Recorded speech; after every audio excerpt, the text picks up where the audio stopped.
அனைவருக்கும் இனிமையான வணக்கங்கள்.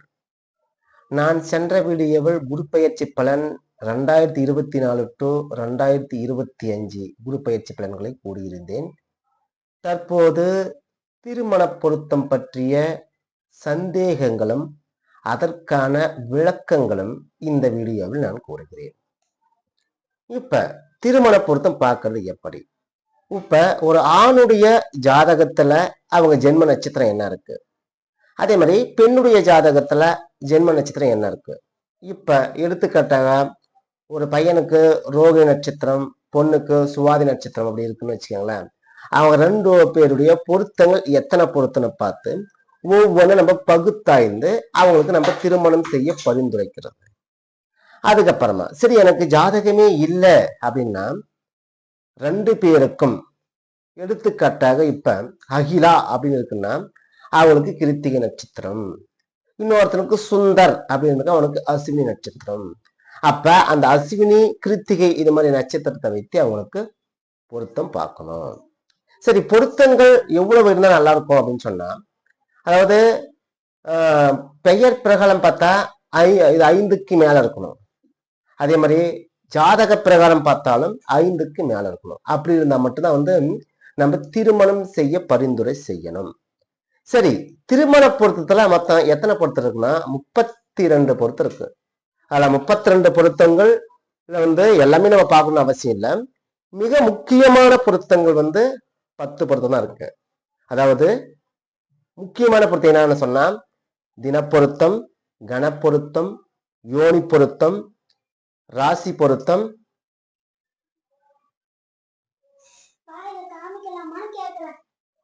ராசி பொருத்தம், ரஜ்ஜி பொருத்தம்.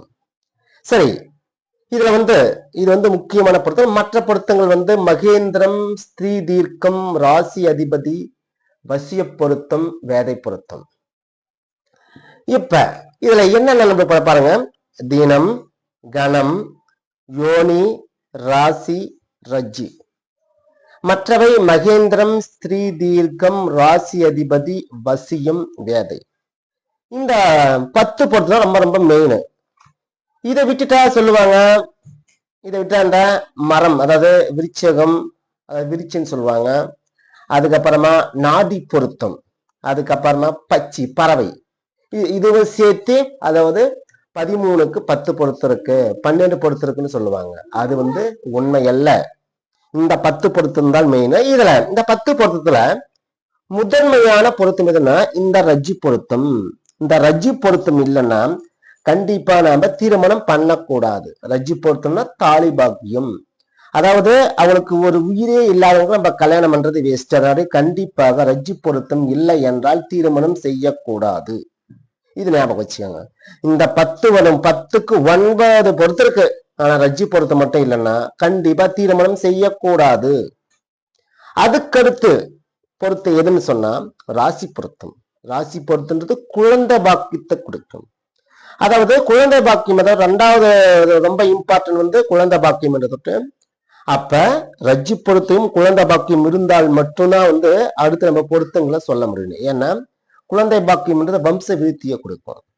நெக்ஸ்ட் 3வது யோனி பொருத்தம், தாம்பத்திய பொருத்தம். இந்த 3 பொருத்தங்கள் இருந்தால் மட்டும்தான் நாம் திருமணம் செய்ய பரிந்துரை செய்யணும். இப்ப அதுக்கு மேல சார் எனக்கு அந்த நாடி சார் எனக்கு 13க்கு 9 பொருத்தம் இருக்குன்னு சொல்றாங்க சார். கண்டிப்பா அது பொருந்தாது. அதாவது அதை முன்னே சொல்லிக்க, மரம், பச்சி, அதாவது பறவை, நாடி பொருத்தம் இதை வச்சு சொல்லுவாங்க. ஆனா அது நம்ம கணக்கில் எடுத்துக்கொள்ளக்கூடாது. மெயின் பொருத்தங்கள் 10 மட்டும் நாம் கணக்கில் எடுத்துக்கொண்டால் போதுமானது. சரி, அதுக்கடுத்து தினப்பொருத்தம், அதுக்கடுத்து கணப்பொருத்தம். தினப்பொருத்தம்ன்றது அதாவது அந்த தம்பதிகளுடைய அந்த ஒற்றுமையை குறிக்கும். கணப்பொருத்தம்ன்றது ஒன்றுபட்ட சுவாபத்தை குறிக்கும். சரி சார், எத்தனை பொருத்தம் இருந்தாதான் சார் கல்யாணம் பண்றது அப்படின்னு கேட்டா நல்லா கவனிச்சாங்க. சொன்ன பத்தியா முக்கிய பொருத்தங்கள், அதாவது ஃபர்ஸ்ட் வந்தா ரஜ்ஜு, ராசி, யோனி, தினம், கணம். இந்த 5 முக்கிய பொருத்தங்கள் மட்டும் இருந்து மற்றவை 0 இருந்தாலும் திருமணம் செய்யலாம். அடுத்து முக்கிய பொருத்தங்கள் 4 இருந்து மற்றவை ஒன்றா இருந்தாலும் திருமணம் செய்யலாம். சரி, முக்கிய பொருத்தங்கள் 3, அதாவது தாலிபாக்கியம், அதாவது ரஜ்ஜி பொருத்தம், ராசி பொருத்தம், யோனி பொருத்தம், இது 3 இருந்து மற்றது சப்பு 3 இருந்தாலும் திருமணம் செய்யலாம். ஏன்னா கருத்து வேறுபாடுகள் பண்ணி கூட திருமணம், அதாவது கருத்து வேறுபாடுகள் மிகுந்துதான் தன்னுடைய குழந்தைகளை பார்த்து வாழக்கூடிய தம்பதிகள் ஏராளமாக இருக்கிறார்.